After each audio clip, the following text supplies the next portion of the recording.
Subuh, Al-Quran bicara, "Was-subhi idza tanaffas."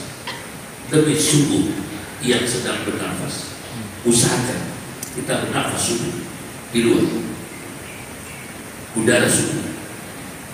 Quran bicara, religinya apa ketika subuh itu? Apa ritualnya? Inna Quran al-fajri kana mashhuda. Sesungguhnya baca Al-Quran waktu subuh dihadiri malaikat. Maka kita di luar menghirup udara subuh dan baca Al-Quran. Itu luar biasa. Sehat. Kita baca Al-Quran dengan menghirup udara subuh, itu menggabungkan dua ayat. Was-subhi idza tanaffas, demi waktu subuh sedang bernafas. Wa Qur'an al-fajri, membaca Al-Quran di waktu subuh. Kita gabungkan dua ayat itu, kita baca Al-Quran dengan menghirup udara subuh. Luar biasa. Sehat paru-paru kita, sehat jantung kita. Kalau sehat, paru-paru sehat, insya Allah tidak kena penyakit paru-paru.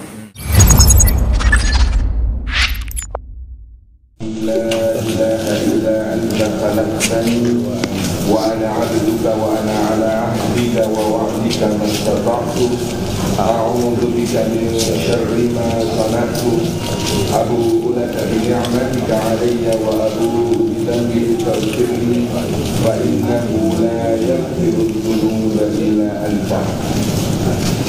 Alhamdulillahi rabbil alamin wa bihi nasta'inu ala umuri dunya waddin. والصلاة والسلام على أشرف الأنبياء والمرسلين سيدنا ومولانا محمد وعلى آله وأصحابه أجمعين ومن تبعهم بإحسان إلى يوم الدين. أشهد أن لا إله إلا الله الملك الحق المبين وأشهد أن محمدا عبده ورسوله صادق الوعد الأمين.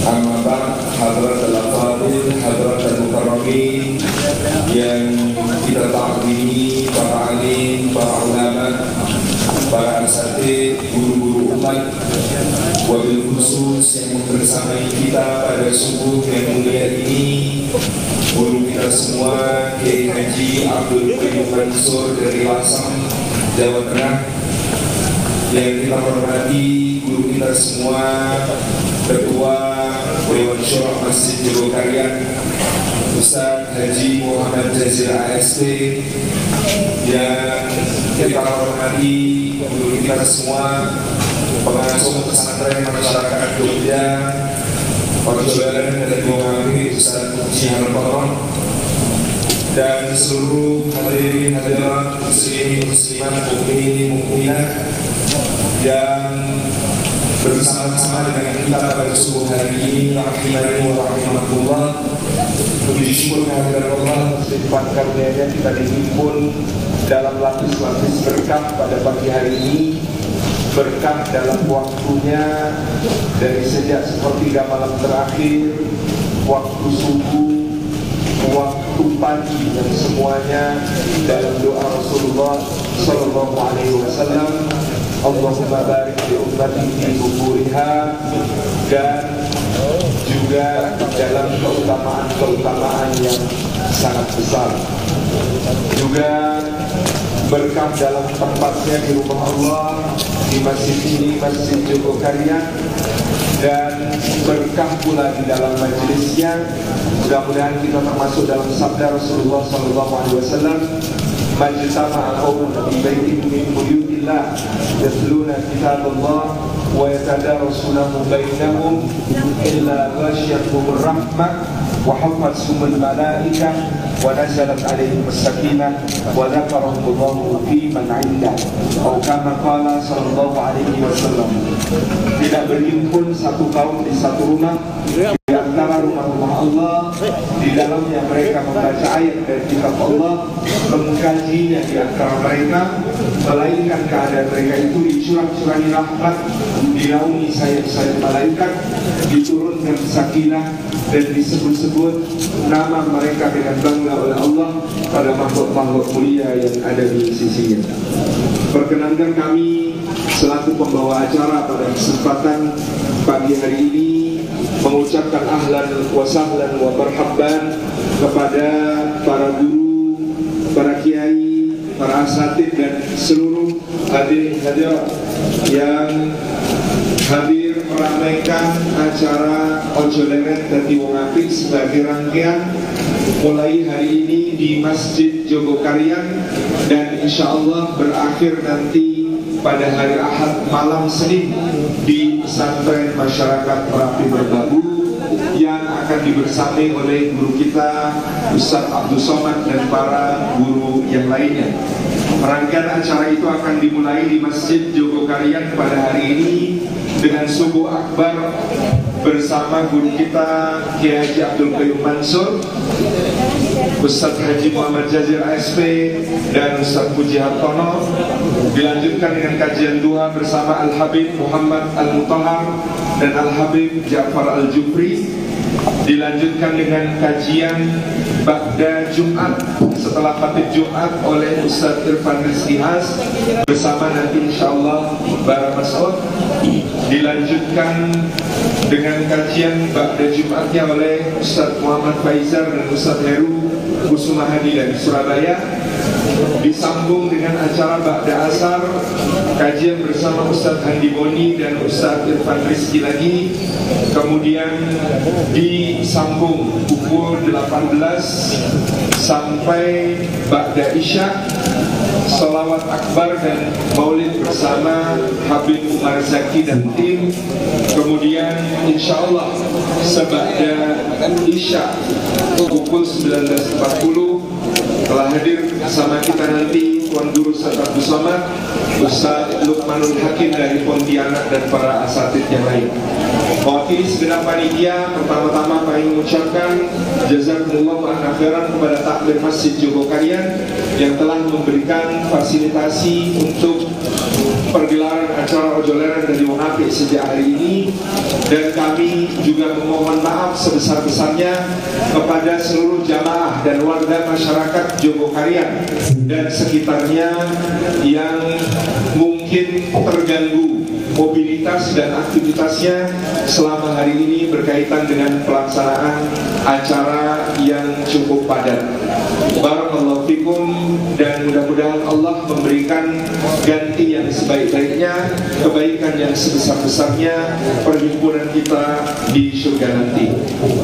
Kepada jamaah yang tadi mungkin baru pertama kali di Masjid Jogokarian, guru kita Ustaz Wafi Abdul Qudus selaku imam tadi membacakan di dalam sholat subuh kita suratus sajdah yang memang menjadi tradisi di Masjid Jogokarian setiap Jumat subuh, dan ini menjadi pengamalan dari antara sunnah-sunnah Nabi Sallallahu Alaihi Wasallam di hari Jumat.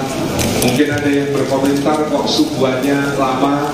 Memang kita membiasakan di antara sebagian sunnah tersebut kita laksanakan pada subuh hari ini.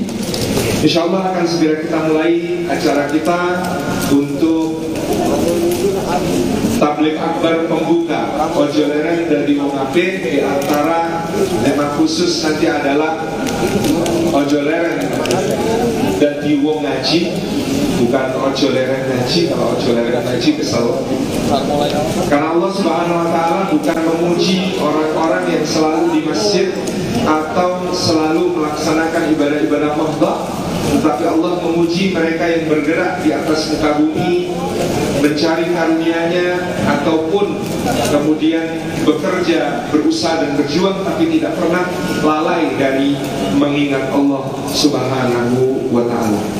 Insyaallah kesempatan pertama nanti adalah kepada guru kita Gus Qayyum, karena beliau nanti harus segera menuju ke Kajen, Pati, Jawa Tengah untuk mengisi seba'da Jumat haul Kiai Haji Muhammad Ahmad Sahal Mahmud Al-Makrullah Allahu Yarham. Karena Gus Qayyum ini adalah keponakan dari pihak ibu dari Kiai Haji Muhammad Ahmad Sahal Mahmud. Jadi Kiai Sahal adalah paman beliau dari pihak ibu. Dan alhamdulillah perkenan beliau bisa hadir di Masjid Jogokarian pada kesempatan pagi ini, kanugrahan untuk kita semua. Setelah Gus Toyum, nanti yang beliau akan langsung menuju ke Pati, dilanjutkan oleh guru kita Ustaz Haji Muhammad Jazir ASP, dan dilanjutkan oleh guru kita Ustaz Puji Hartono. Untuk yang pertama, kepada guru kita semua, Kiai Haji Abdul Qayyum Mansur, insyaallah kita persilakan.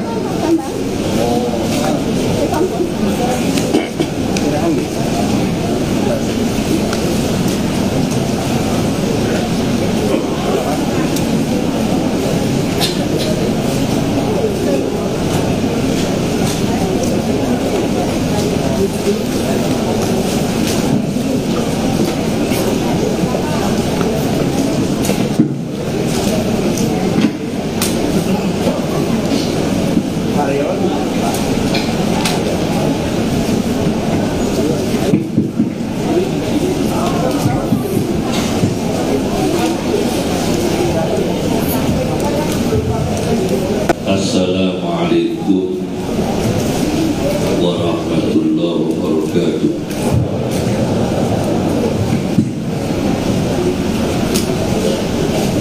Bismillahirrahmanirrahim. Alhamdulillah,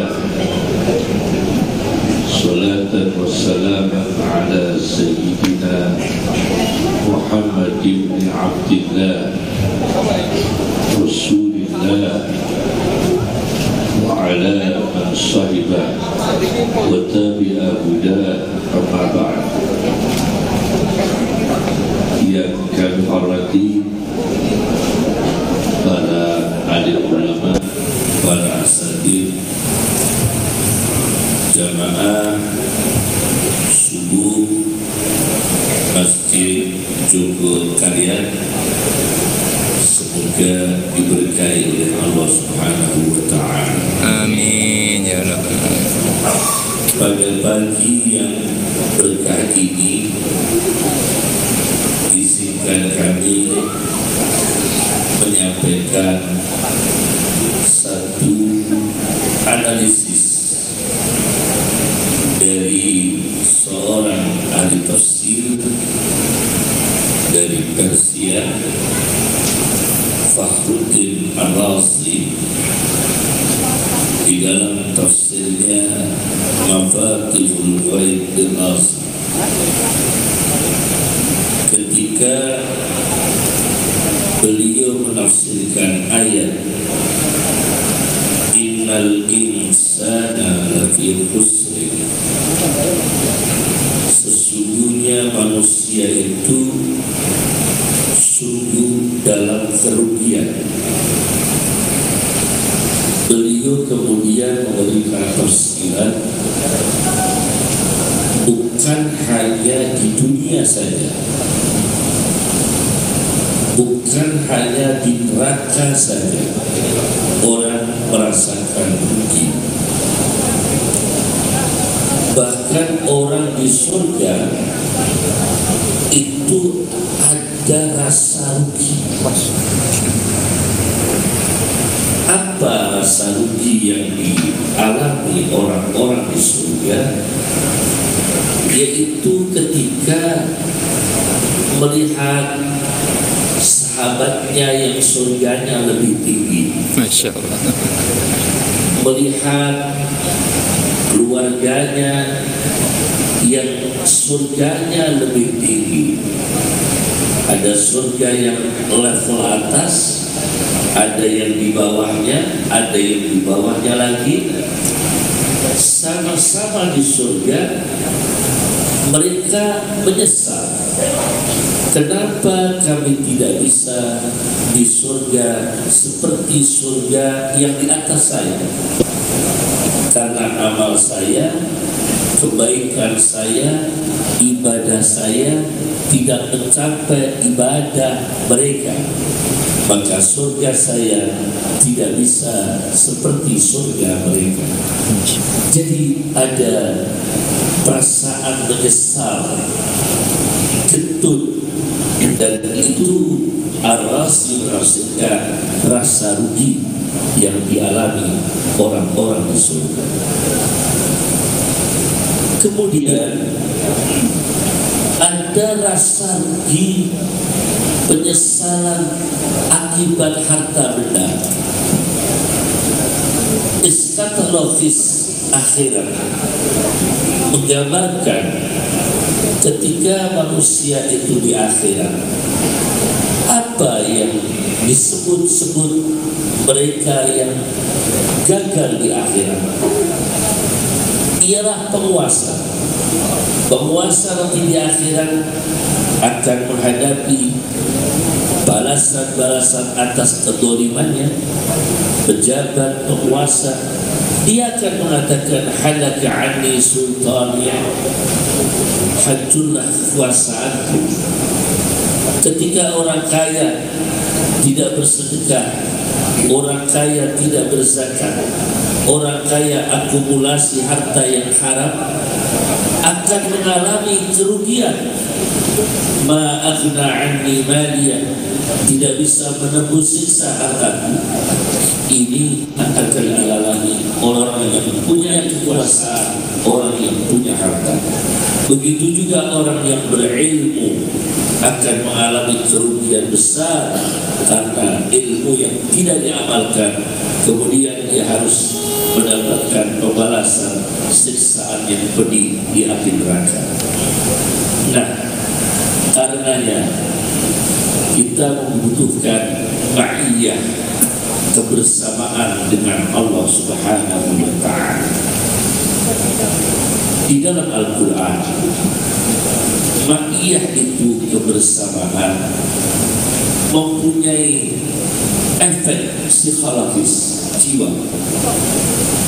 Ketika Rasulullah di dalam gua Izma fil ghar bersama Abu Bakar As-Siddiq, dan Abu Bakar As-Siddiq gelisah, sedih karena keadaan tegang dengan kejaran orang kafir Quraisy.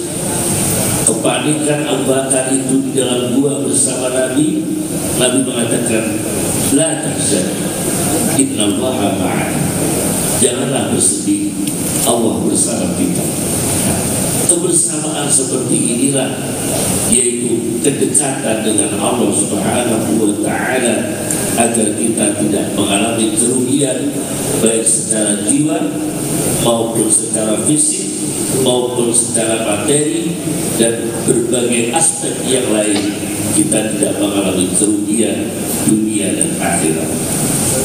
Oleh karena itu, kalau Muhammad Fuad Abdul Baqi, seorang penterjemah dari buku-buku orientalis dari berbagai bahasa ke bahasa Arab, yang punya kitab Al-Mu'jamul Mufahras di Al-Fadhil Quran, yang mengumpulkan hadis yang disepakati Bukhari Muslim, Al-Lu'lu' wal Marjan fima tafaqqa alaihi Syaikhan.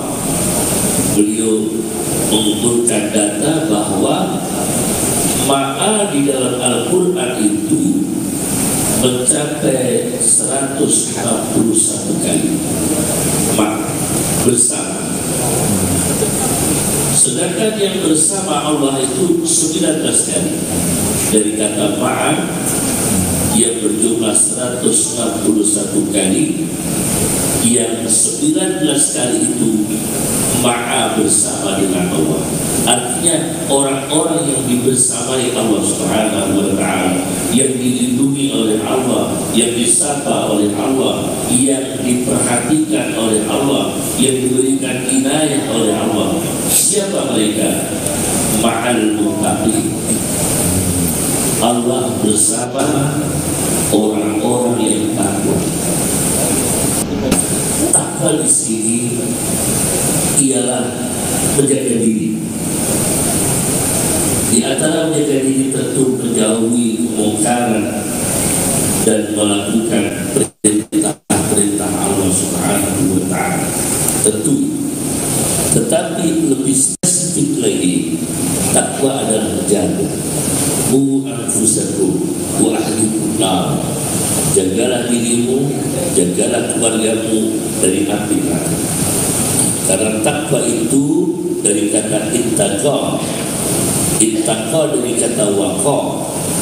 Waqaf kemudian memunculkan kata wiqayah, yakni perlindungan, penjagaan. Jadi takwa itu menjaga organ, takwa, menjaga hati, takwa, menjaga lidah, takwa, menjaga tangan, takwa. Itu takwa. Tiga, untuk kemanusiaan, persaudaraan. Mu'adz bin Jabal menggambarkan takwa yang sangat-sangat mendalam, ditulis oleh Al-Kharaiti, sebuah kitab hadis, kumpulan hadis, tapi diberi judul I'tilalul Qulub, sebuah kitab berjudul I'tilalul Qulub karya Al-Kharaiti. Mu'adz bin Jabal itu pernah mengatakan, jangan sekali-kali saudara bertanya-tanya kepada orang lain tentang sahabat saudara. Kamu punya sahabat, kamu punya orang yang kamu cintai, kamu punya teman akrab yang baik, jangan tanyakan ke orang lain tentang pribadinya.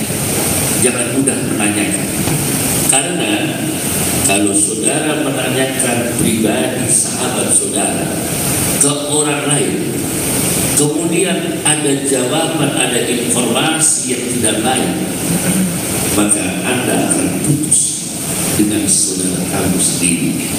Anda akan putus dengan sahabatmu sendiri. Karena apa? Ada informasi yang tidak baik tentang sahabat saudara. Kecuali kita itu membutuhkan, jika orang ini ada indikasi dusta, ada indikasi penipu, ada indikasi yang mengujuk lain.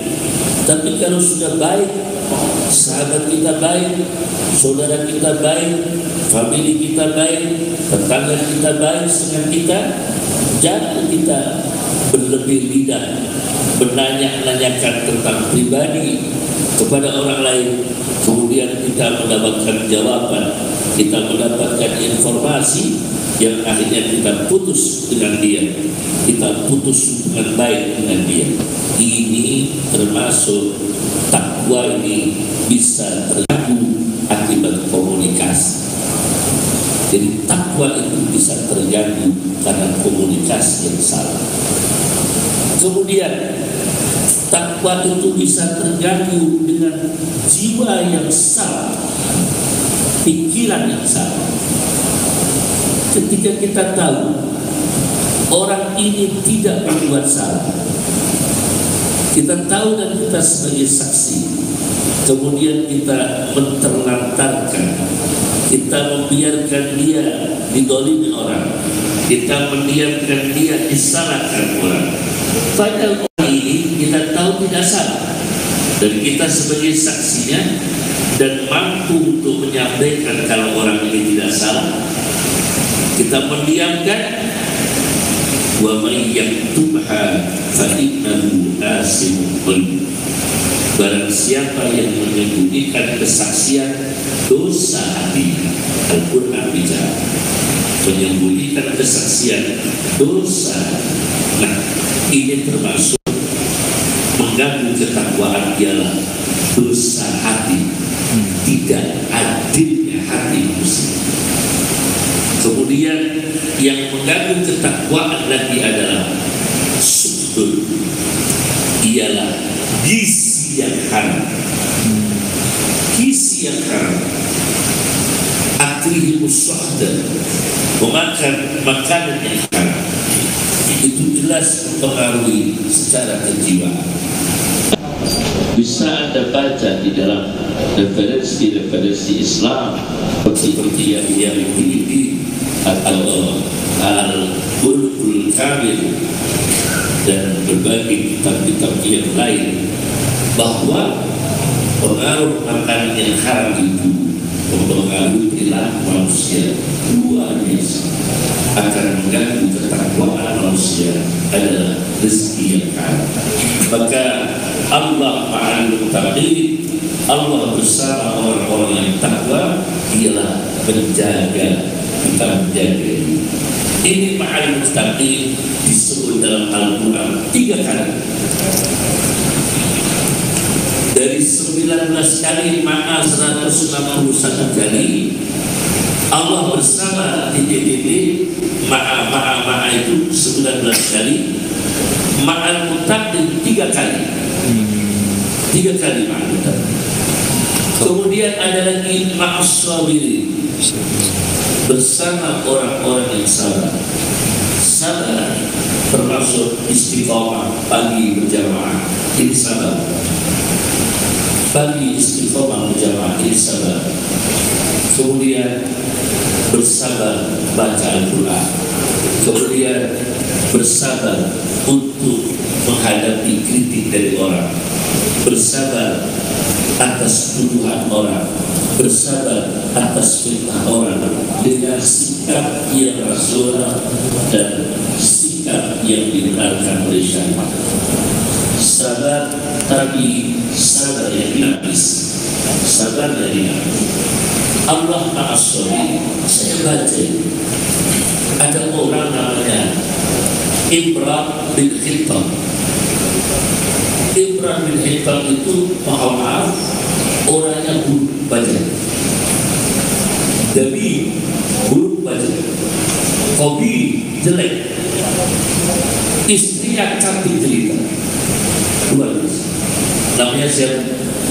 Ibrahim bin Hittam dalam sejarah. Seorang yang sangat buruk bacanya, tapi istrinya sangat cantik, sangat cantik. Suatu ketika istrinya itu berdandan. Kemudian suaminya yang namanya Imratus memandang lama kepada istrinya. Karena istrinya sangat cantik, dia sangat buruk secara profilnya, fisiknya. Dia pandang terus istrinya. Kemudian dia mengatakan, Mas Brodor, kira-kira ini kita besok di surga bersama-sama. Insya Allah kita di surga bersama-sama. Kata suaminya, kok tahu? Karena kamu sebagai suami di makom syukur punya istri yang cantik. Dan sedangkan saya istri di makom sabar karena saya suami sekarang. Insya Allah. Ini kata istrinya, kita ini mas, insya Allah sama-sama di surga. Kata suaminya, kau tahu? Karena kamu di makom level syukur. Kata kamu bersyukur menjadi istri saya. Sedangkan saya insya Allah di surga karena saya bisa sabar punya suami seperti kamu. Ini orang Ma'as-Sabirin, orang dalam level sabar. Kita tahu sabar itu seperti yang ditulis oleh Al-Ghazali, juga dikutip oleh Fahruddin Al-Razi di dalam As-Sunnah Al-Razi. Ternyata definisi sabar yang paling tepat adalah perlawanan akal terhadap nafsu, kemudian dimenangkan oleh akal. Terjadi masalah. Jadi ini perlawanan akal kepada nafsu, kemudian dimenangkan oleh akal, terjadi masalah. Secara nafsu kita makan sate kambing, tapi secara akal jangan hipertensi. Sabar. Jangan. Kemudian dimenangkan oleh akal, kita menahan diri, tidak makan sate kambing, terjadi sabar. Secara nafsu kita ambil uang itu sebanyak-banyaknya, halal haram kita ambil dengan rakus secara nafsu, tapi secara akal jangan. Bukan hak kita, bukan milik payah kita, bukan milik kita, menganiaya orang, menderitakan orang.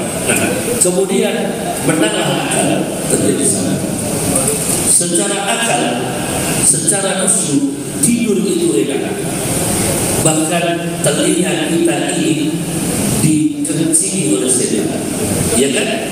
Setan kencing di dalam telinga kita, tidak bisa bangun tidur untuk sholat subuh, tidak bisa bangun tidur untuk qiyamul lail. Nah, secara akal, subhanallah, ini dorongan, ini syariat, ini sunnah, ini sehat. Kemudian kita memaksa diri kita untuk tetap bertahajud, untuk tetap baca Al-Quran, untuk tetap beribadah. Terjadilah kemenangan akal, terjadilah sabar. Jadi sabar itu kemenangan akal atas nafsu sedang bertarung. Maka Al-Ghazali mengatakan malaikat tidak punya sifat sabar. Karena malaikat itu didesain oleh Allah, diciptakan oleh Allah akal murni tanpa nafsu. Bahkan tidak ada perlawanan, tidak ada musuh, hanya akal, tidak ada gangguan. Itu malaikat, hanya akal, tidak ada gangguan nafsu, maka tidak terjadi pertarungan antara nafsu dan akal. Kemudian hewan tidak punya sabar. Mungkin insting punya, dia secara tabiat menahan diri, tapi tidak dikatakan sabar. Karena hewan hanya akal, hanya nafsu tanpa akal. Kalau malaikat hanya akal tanpa nafsu. Kalau binatang hanya nafsu tanpa akal. Maka yang punya sabar di antara tiga makhluk itu adalah manusia. Itu kata Al-Ghazali di dalam Ihya Ulumuddinnya, dan disetujui oleh pakar-pakar yang lain, termasuk Al-Alim, seorang muhaddis, seorang insinyur, seorang astronom, dan seorang teolog, Fakhruddin Ar-Razi, di dalam tersenya Mafatul Faidullah. Nah, ini jelas bahwa Allah ma'as-sabirin, bersama orang-orang yang sabar. Al-Quran bicara Allah ma'as-sabirin itu 3 kali. Kemudian la ma'al muhsinin, sungguh bersama orang-orang yang berbuat baik, orang-orang yang melakukan ihsan. Baik, saya baca di dalam kitab Sunan Nasa'i Al-Kubra, Sunan Nasa'i yang Al-Kubra, bukan Sunan Nasa'i yang 4 jilid itu. Kalau yang 4 jilid itu mustaba, ringkasan. Yang Sunan Nasa'i Al-Kubra itu 20 jilid, yang 20 jilid. Nah, saya baca di situ di dalam kitab Sunan Nasa'i Al-Kubra, suatu ketika Rasulullah SAW bermimpi masuk dalam surga. Hadis sahih. Rasulullah bermimpi masuk surga, dan mimpi Rasulullah adalah nyata. Begitu masuk di surga, terdengar ada orang baca Quran di surga. Maksudnya bacanya Quran terdengar di surga, bukan dia di dalam surga. Mohon maaf, saya bilang baca Quran yang terdengar di surga. Rasulullah kemudian mendapatkan informasi, siapa yang baca Quran dari bumi terdengar di surga. Ternyata Haris bin Nu'man, sahabat Nabi sallallahu alaihi wasallam. Siapa dia? Haris bin Nu'man. Apa kata Rasulullah? Kadadabir, kadadabir.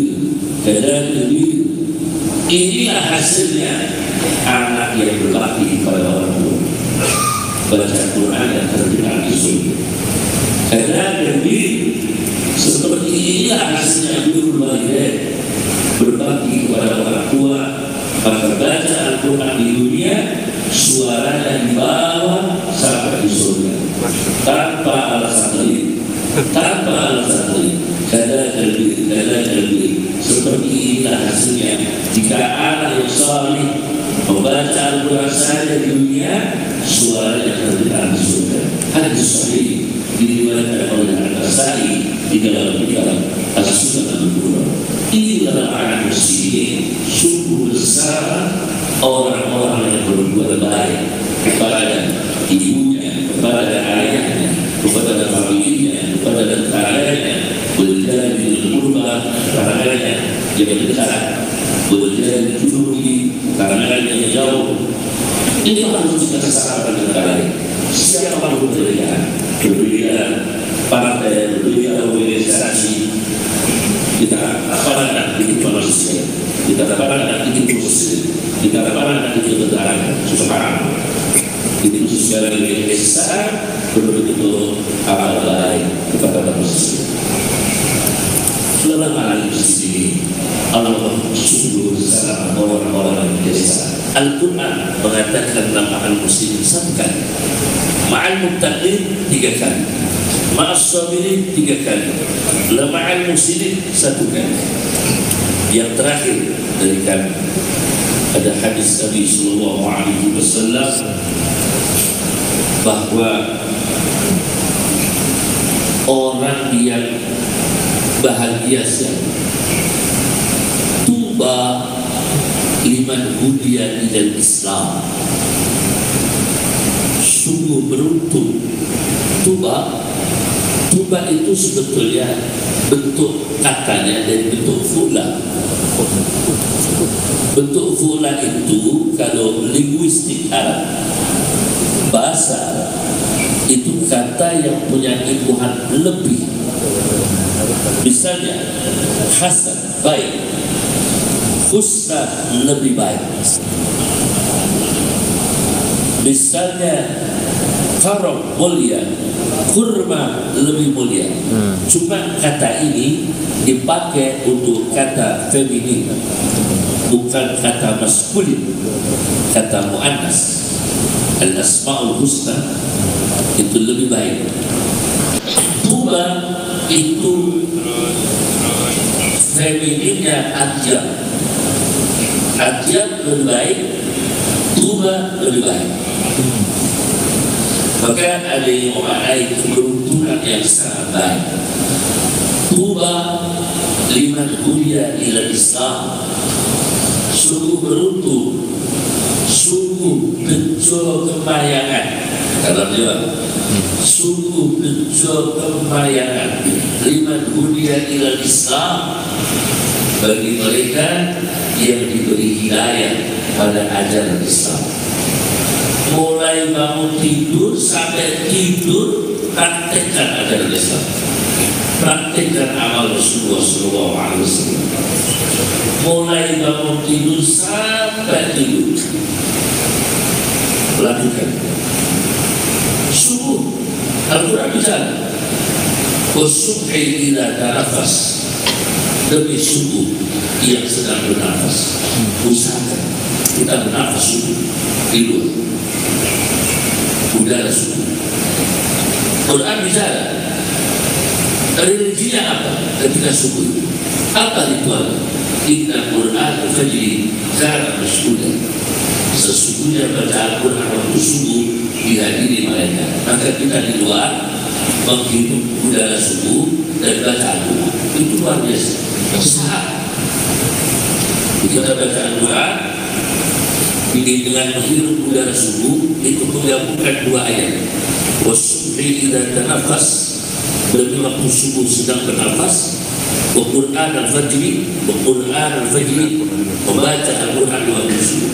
Kita gabungkan 2 ayat itu, kita baca Al-Quran dengan menghirup udara subuh. Luar biasa.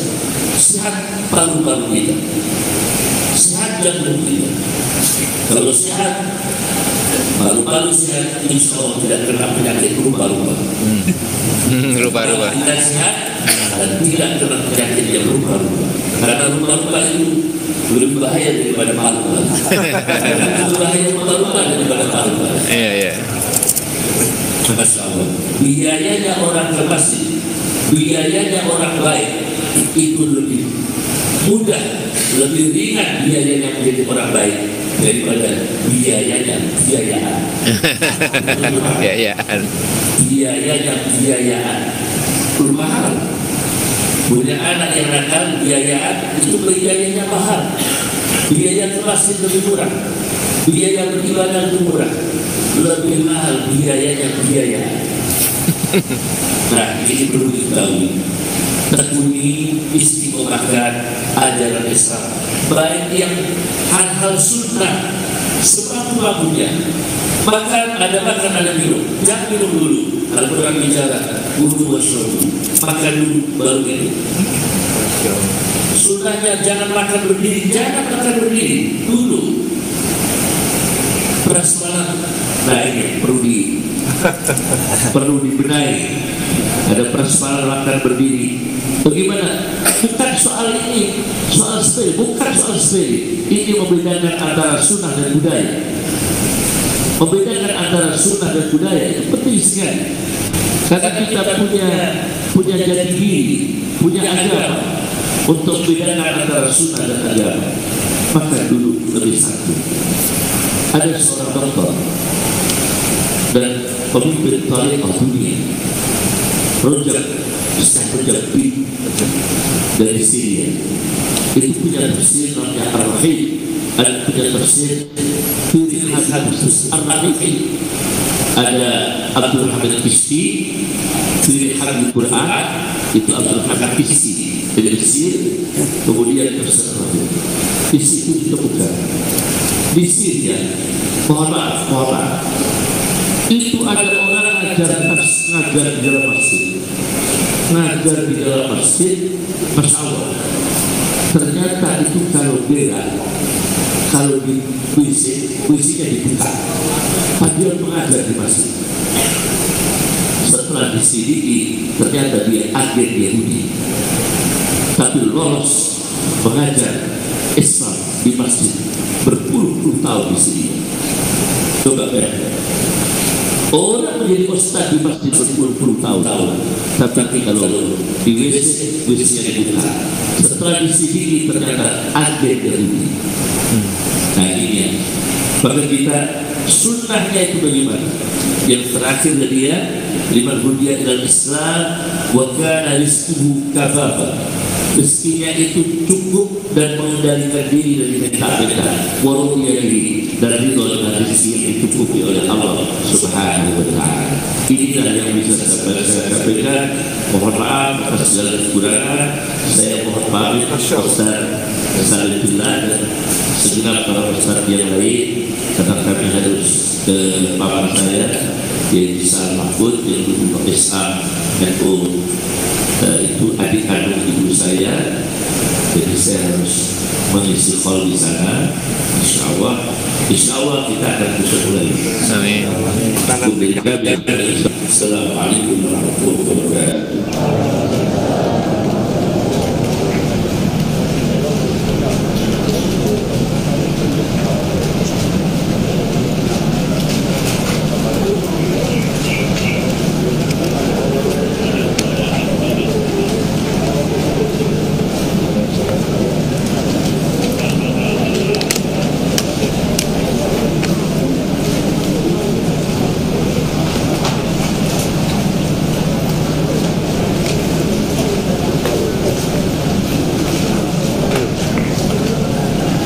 Kita ucapkan jazakumullah makna khairan kepada Gus Qayyum dan fi amanillah, bi riayatillah. Mudah-mudahan perjalanan lancar dan sampai ke kajian Pati dengan selamat sentosa tanpa kurang suatu apa untuk acara-acara selanjutnya dalam barokah Allah Subhanahu wa Ta'ala. Insyaallah selanjutnya kita mohonkan taujih dari guru kita semua, Ustaz Haji Muhammad Jazir ASP, Ketua Dewan Syuro Masjid Jogokarian, tetapi forum dipindah ke panggung. Jadi tidak lagi menghadap ke arah mihrab, tetapi forum dipindah ke panggung. Silakan kepada jamaah untuk dapat menyesuaikan diri. Barakallahu fikum.